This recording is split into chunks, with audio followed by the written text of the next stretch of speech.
അപ്പോൾ ഏകദേശം രാത്രി കപ്പയും ബീഫും ഇതെല്ലാം ഉണ്ടായി കഴിച്ചു. രാത്രി ഫയർ അലാമിന് കുറച്ച് ഇഷ്യൂ ഉണ്ടായി. പിന്നെയുള്ള പരിപാടികളെല്ലാം പെട്ടെന്നായിരുന്നു, അന്ന് കാണിച്ചില്ല. രാത്രി മാവെല്ലാം ആക്കി വെച്ചിരുന്നു രാവിലെ ബ്രേക്ക്ഫാസ്റ്റിന് വേണ്ടി.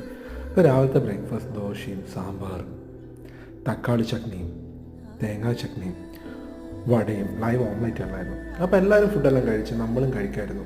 അപ്പോൾ ഞാനും ചേട്ടനും കഴിക്കുകയാണ്. നമുക്കിനി ഓംലെറ്റ് രാമേട്ടനോട് ചുട്ടുകൊണ്ടിരിക്കുകയാണ്. അപ്പോൾ ഫുഡെല്ലാം ഇടയിലും കഴിഞ്ഞ് നമ്മൾ പയ്യെ പുറത്തേക്ക് ഇറങ്ങാൻ വിചാരിച്ചു. അപ്പോൾ ഉച്ചത്തേക്ക് വേണ്ടിയുള്ള ചോറും മീൻകറിയും തോരനെല്ലാം നമ്മൾ ആക്കി വെച്ചിട്ടാണ് വരുന്നത്.